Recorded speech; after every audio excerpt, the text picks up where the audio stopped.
હર હર મહાદેવ. ઓમ નમઃ શિવાય. ઓમ વૈષ્ણવે નમઃ. ષષ્ઠો અધ્યાય એટલે અધ્યાય 6, પાપી જન્માદિ દુઃખ નિરૂપમાણમ. પાપી જન્માદિનામ દુઃખનું વર્ણન. એટલે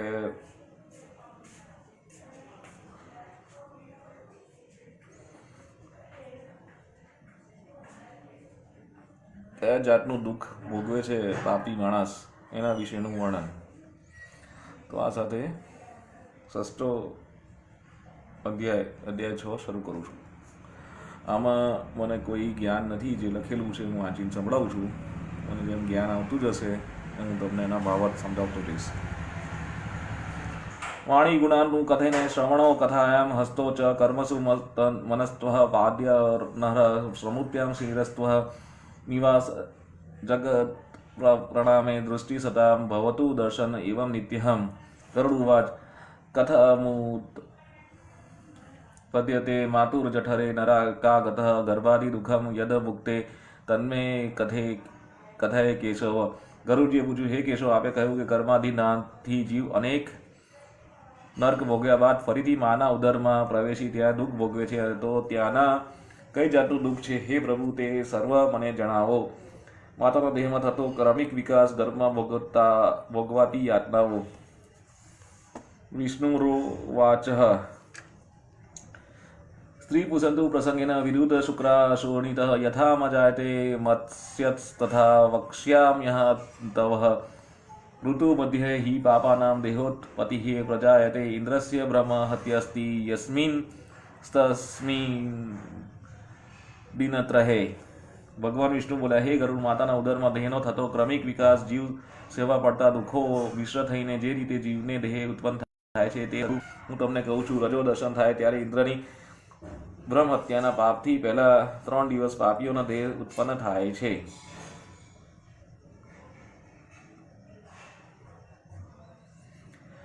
પ્રથમોહોની ચંડાલી દ્વિતીય બ્રહ્મઘાતિની તૃતીય રચકી હેત નરકાગત માતર કર્મણા દેવ નેત્રેણ જંતુ દેહોપપત્ય સ્ત્રિયામ પ્રવિષ્ટ ઉદરે પુંસોરેત ગણાશ્રય.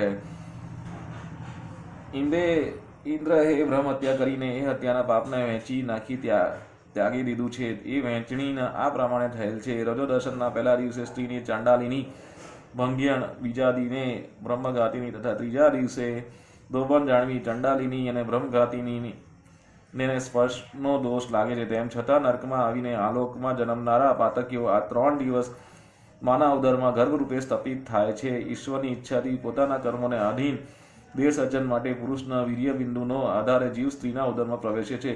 કલલમ ત્વેતકા રાત્રેણ પંચરાત્રેણ બુદ્બુદમ દશાહેન તુ કર્કદહુ પેશયાંડમ વા તતત પરમમ માસેનો તો શિરોસ્વાભ્યામ બ્રહ્માય ગાધ્યન વિગ્રહ નખલો લોમસ્તિ ચર્માણી લિંગ છિદ્રોદ્ભવસ્ત્રીભી.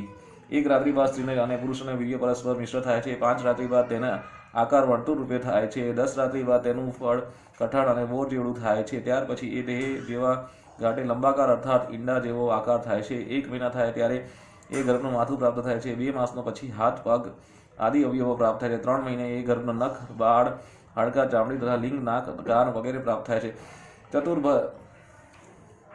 ચતુર્ભિત્વિહ સપ્તપંચમી શ્રુતુડુબદ્વઃ ષંડભીર્જારાયુણ વિંત કુક્ષો ભ્રામયતિ દક્ષિણે.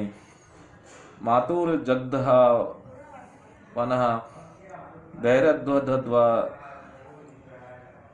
ધાતુર્સમ્મતે શેતે વિણમૂત્રયોતિ યોગગર્તે સજંતુર્જતુ સંભવતે. 4 માસ થાય ત્યારે તેમાં 7 ધાતુઓ ઉદ્ભવે છે. 5મા માસે તેને ભૂખતરસની ઉત્પત્તિ થાય છે. 6મા માસે તે ઓળથી વીંટાળાય છે અને શ્વાસોચ્છ્વાસની ક્રિયા શરૂ કરે છે. તે સ્ત્રીને જમણી કુખે હલન ચલન શરૂ કરે છે. સ્ત્રીએ ખાધેલા પીધેલા પદાર્થો વડે તેની સમસ્ત ધાતુઓ પુષ્ટિ મળે છે. તે ગર્ભ સ્ત્રીઓના ઉદરમાં ત્યાં વિષ્ટા અને મૂત્ર હોય તેવા નિંદિત સ્થાને રહે છે. કૃમિભિ શત સર્વાંગ કુમાર્ય પ્રતિક્ષમ મૂર્છા માપન્યોત્યુર કલે શાસ્ત્ર પ્રત્યય શુદ્ધિ क्षुधि ते मुहुः कटुताक्षणो शस्न लवणवृक्षामूलः दीभुरुर्बणे मातृभुक्तेरुपस्पृष्ट सर्वागोत्थित वेदन उल्बलेन संवृतस्त સમીનમ ત્રેશ્ચ બહિરાવૃતઃ. ત્યાં વાસ મારનારા અનેક સૂક્ષ્મ કૃમિઓ ભૂખથી પીડાઈને એ કોમળ ગર્ભને પડે પડે ચટકા ભર્યા કરે છે. તેથી ગર્ભને અત્યંત ક્લેશ થાય છે અને તે મૂર્છિત થાય છે. ગર્ભવતી સ્ત્રી કડવા, ઉના કે તીખા, ખારા ખાટા આદિ જે પદાર્થો ખાધા હોય તેને રસ એ ગર્ભને કોમળ શરીરને સ્પર્શે છે ત્યારે તેનું અત્યંત વેદના થાય છે. જરાયથી કસાયેલ આંતરડા દ્વારા આવૃત થાય છે. આસ્તે કૃત્વા શિરઃ કુક્ષો ભગ્ન પૃષ્ઠ શિરોધર અકલ્પ સ્વાંગ ચેષ્ટા યાન શુકંતઃ ઇવ પંજરે તત્ર લબ્ધ સ્મૃતિ દેવાત્કર્મ જન્મ તોબદોવમ સ્મરન દીર્ઘ મનુશ્વાસમ શર્મ કિમ નામ વિદંતે. એ પ્રમાણે ગર્ભાશયમાં આંતરડા વડે ઓરથી વીંટાયેલા હોવા છતાં માથું નીચે અને નમાવેલ વડે ગર્ભવતી સ્ત્રીને જમણી કુખમાં રહેવા છતાં જેમ એક પક્ષી પિંજરામાં પરાધીન હોવાથી બહાર નીકળવામાં અસમર્થ હોય તેમ તેનાથી પોતાનું અંગ આડું અવળું ફેરવી શકાતું નથી. આ રીતે જીવ ત્યાં વાસ કરે છે. ત્યાં તેનું દેવયોગ પૂર્વના 100 જન્મના કર્મનું સ્મરણ થાય છે. ત્યારે તે નિશાસા નાખતો પડ્યો રહે છે. ત્યાં જીવને કોઈ પણ જાતનું સુખ મળતું નથી. તે લાંબા શ્વાસ પણ લઈ શકતો નથી. નાત્મન ઋષિર્વિહિત સપ્ત વદ્રીકૃતાંજલિ સ્તુવિત તમ વિક્લયાવાચ યેનો દરે અપતિ આરાભ્ય સપ્તમાસાલબ્ધ બોધોપી વેપિત નૈકત્રાસ્તે સુતિવાતે વિષ્ટબુર્ખી સોદર. પછી આત્મા સાક્ષાત્કાર પામેલ સપ્ત ધાતુઓના 7 બંધનોમાં યુક્ત એવો એ ગર્ભવાસી જીવ હાથ જોડી યાચના કરીને શ્રીહરિએ તેને ઉદરમાંથી પૂર્યો છે તે વિશે દીનતાપૂર્વક શ્રીહરિને સ્તુતિ કરે છે. 7મા મહિને તેને જ્ઞાન પ્રાપ્ત થવા છતાંય ગર્ભસ્થળે પીડાથી કંપતો ત્યાં નખની કીડાની જેમ આમ તેમ ફરતો રહે છે. ગર્ભમાં જીવની ભગવાન પ્રત્યે સ્તુતિ. જીવ શ્રીપતિ જગદાધારમ શુભક્ષયકારકમ પ્રજામી શરણમ વિષ્ણુ શરણાગત વત્સલમ ત્વન્મયામ હોઈતે દેહે તથા પુત્ર કલત્રહે હમ સમાભી અહમ મમા માનેન ગતોહમ નાથ સંવૃત્તમ. જીવ ભગવાનને સ્તુતિ કરતા કહે છે, હે હરિ, હે વિષ્ણુ, હું તમારે શરણે છું. કેમ કે આપ સમસ્ત જગતના આધાર છો અને સમસ્ત પાપોનો નાશ કરનારા છો. આપને શરણે આવનાર પર આપ દયા દાખવો છો. હે નારાયણ, આપની માયાથી મોહ પામીને હું દેહ, સ્ત્રી, પુત્ર આદિના અહંકારે તથા મમત્વથી આ સંસારમાં પુનઃ પ્રવેશ્યો છું. કૃતમ પરિજન શાતમ મયા કર્મ શુભાશુભમ એકાકી તેને દત્તોહમ ગતાસ્તે ફલભોગિનઃ યદિ યોન્ય પ્રભુચ્યહમ તત્સમારિહિષ્યે પદમ તવ તમુપાયમ કરિષ્યામિ યેન મુક્તિમ વજ્રમયહમ. આ સંસારમાં મેં અગાઉ ઘણા પુણ્ય પાપો કર્યા. અંતકાળે મારો દેહ બળ્યો. મેં સંપાદિત કરેલા દ્રવ્ય સંપત્તિના ભાગલા પડ્યા. હે પ્રભુ, જો હું અહીંથી છૂટીશ તો આપનું ભજન કરીશ, આપના ચરણોનું સ્મરણ કરીશ. હું એવું સાધન કરીશ કે મારે આ ભવ ફેરા ફરીથી ના આવવું પડે, મારી મુક્તિ થઈ જાય. વિનમૂત્ર કુંપે પતિતો દગ્ધોમ જઠરાગ્નિ ઈચ્છન્નિનો વિવસિતુ કદામ નિર્યાપ્ત ભેહિય યન્દ્વેષમ મે વિજ્ઞાનમ દત્તમ દીન દયાલુના તમેવ શરણમ યામી પુનર્મે માવસ્તુ સંસ્કૃતિ. હે પ્રભુ, વિષ્ટા તથા મૂત્રના ખાડામાં પડ્યા હોવા છતાં હું જઠરાગ્નિ પીડાવું છું. હે ભગવાન, હું અહીંથી બહાર નીકળવા માંગુ છું. હે પ્રભુ, મને અહીંથી ક્યારે છોડાવશો? દયાળુ પ્રભુએ મને આ જ્ઞાન આપ્યું છે. આપની શરણમાં હું આવ્યો છું. હે દયાળુ, મારે આ સંસારમાં ફરીથી જોઈતું નથી. ન ચી નિર્ગંતુ મિચ્છામિ બહિર્ગર્ભાદ કદાચન યત્ર યાતસ્ય મે પાપકર્મણા દુર્ગતિ ભવેતઃ તસ્માદત્ર મહદ દુઃખ સ્થિતિઓપી વિગતઃ કલ્મઃ ઉદરયિષ્યામિ સંસારદાત્માનાં તે પાદાશ્રય. વળી એ જીવ ફરીથી કહે છે, હે પ્રભુ, વાસમાંથી હું મુક્ત થઈ ફરીથી જન્મ લેવા માંગતો નથી, કારણ કે જન્મ લઉં તો હું નક્કી દુષ્કૃત્યો કરી બુરી ગતિ પ્રાપ્ત કરવાનો. મારે આ મહાક્લેશયુક્ત ગર્ભાવાસમાં રહેવું પડે તેની મને ચિંતા નથી, કારણ કે અહીં તો હું નિર્ભય બનીને માત્ર આપનો જ આશ્રય કરીશ અને તે રીતે સંસાર દુઃખથી સ્વયં ઉદ્ધાર પામીશ.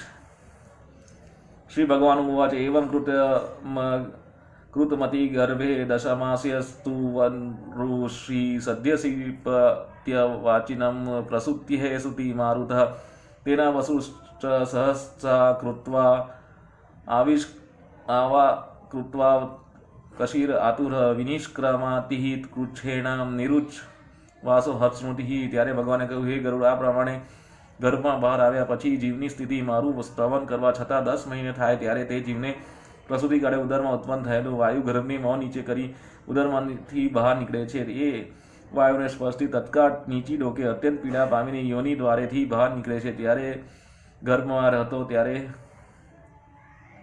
ઉત્પન્ન થયેલા જ્ઞાન અને વૈરાગ્ય બહાર આવતા જ નાશ પામે છે. પતિ તો ભુવિ વિનમુત્રેહે ત્વિષ્ટા વિહિ ચેષ્ટતે રોરુયતિ ગતે જ્ઞાને વિપરીતામ ગતિમ ગતઃ ગર્ભે વ્યાધો શમશાને ચ પુરાણે યા પતિર્ભવેત सा यदि स्थिरताम याति को न मुच्यते बदनातः यदा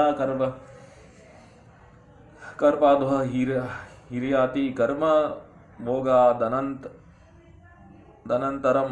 तदेव वैष्णविः माया मोह्य પુરુષમ.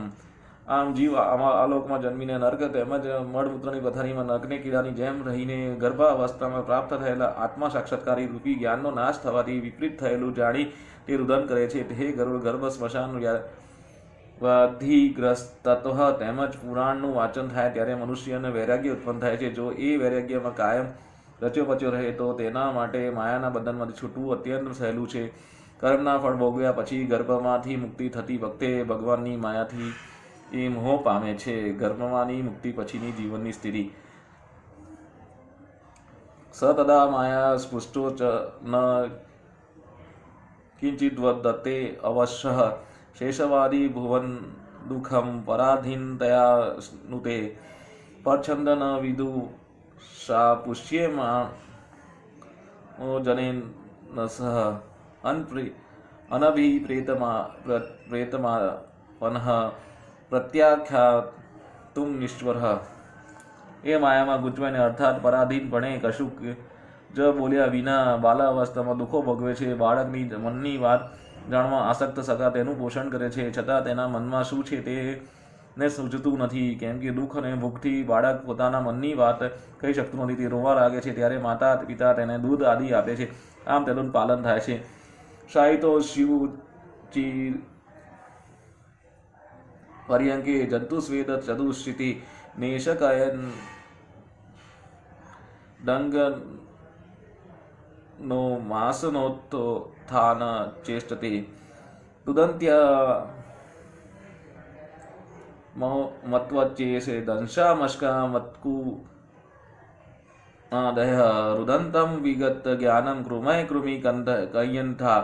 અપવિત્ર હોવા છતાં માકડ આદિ જીવો વાળી પથારીમાં તેને સૂઈ રહેવું પડે છે. પોતાના શરીરે ખંજવાળ આવે છે કે અન્ય કારણોસર તેને અન્યત્ર ખસવું હોય તે કે જવું હોય તેમ જ અને શારીરિક ચેષ્ટાઓ અંગે તે ઘણું જ અસમર્થ હોય છે. આવા કારણે તેને કોમળ નાજુક દેહને મચ્છર ડાંસ માકડ ચાચડ આદિ કડે છે અને દુઃખ આપે છે. ઇતિવમ શેવશેષવમ મુક્ત્વા દુઃખમ ઓ ગંડવે मे वच ततो यौवान मासाध्य यति दमासुरीम तदा दुर्वसन्ना सक्तो नीच संगपरायण शास्त्र सत्पुरुषाणाम च द्वेष्टा सयात्काम लंपटः. આ રીતે શિશુ તથા પોંગંડ અવસ્થામાં જન્મથી 11 વર્ષ સુધીની અવસ્થામાં અનેક દુઃખો ભોગવ્યા બાદ તે યૌવન અવસ્થા પ્રાપ્ત કરે છે. આ અવસ્થામાં અન્યાનીપણે તે ધન સંપદાદિત કરે છે. આ અવસ્થામાં દુર્વ્યસનમાં આસક્ત થઈને તે નીચની સંગતિ કરે છે તથા વિશ્વમાં પ્રીતિ ધરાવવાના કારણે શાસ્ત્રો તેમજ સત સમાગમનો દ્વેષી બની જાય છે. દુષ્ટ્વા સ્ત્રિયમ દેવ માયામ वैरजितेन्द्रियः प्रलोभित प्रत्यत्यन्धे तमस्य ग्नोः पतङ्गवहतः कुरंग मातंग पतंग भृंगमीनाथः पंचभीरे पंच एक प्रमादिक कथन हन्यते य सेवते पंचभीरे पंच अलाब्धाभि तो ज्ञानाद्विध मनु शुचारिपद सहदेहेन मानेन વર્દત માનેન મન્યુના. આ બધી ભગવાનની જ માયા છે એમ સ્ત્રીઓને દેખતા શીખે છે. સ્ત્રીને દોટાદ નેત્રોને કટાક્ષ આદિ ભાવોને નિરખતા તેમજ અજીત ઇન્દ્રિયપણાના કારણે દીવામાં જેમ પતંગિયું પડે તેમ વિષય લોભથી પ્રેરાઈને નરકમાં પડે છે. હરણ, હાથી, પતંગિયું, ભમરો તથા માછલું એ 5 પ્રાણીઓ માત્ર એક વિષયના ભોગી અર્થાત હરણ કાન, હાથી સ્પર્શ, પતંગિયું રૂપ, માછલી જીવા તથા ભમરો સુગંધીને પ્રિય માને છે. આ પ્રાણીઓ માત્ર એક વિષયની પ્રીતિને કારણે નાશ પામે છે. કરોતિ વિક્રમ કામી કામી સવંતા ચાત્મન બલાદિ કે સહન્યત ગજેરન્યઃ ગર્જઃ યથા એવં જુયો વિષય સત્યઃ નરત્વઃ મતિ દુર્લભમ વૃથા નાશયતે મૂઢસ્તસ્માत् પાપતરોઃ કિ જાતિષ્ટેષુ લભતે ભુવિ ભાનુષ્વતમ તત્રાપि દુર્લભતરમ ખલુ બોધવિજ્જત્વહં યસ્તન પાલયતિ લાલયતિ ઇન્દ્રાણ્ય તસ્યા મૃત્ક્ષરતિ હસ્તગતમ પ્રમાદાત. વળી પોતાના નાશ માટે અન્ય કામી પુરુષ સાથે ક્લેશ કરે છે. ક્લેશ કરે ત્યારે જે બળવાન હોય તે નિર્બળની નબળા હાથીની બળવાન હાથી મારે તેમ મારે છે. એ ગરુડ સર્વજનોમાં અત્યંત દુર્લભ મનુષ્ય દેહ પ્રાપ્ત થાય ત્યાં છે. છતાં જે મૂર્ખાઓ પોતાના મનુષ્યત્વને વેડફે છે તે મહાપાપી છે. એ ગરુડ અનંત યોનિમાં ભટકતા કર્માનુસાર પૃથ્વીલોકમાં મનુષ્યની જન્મ મળે છે.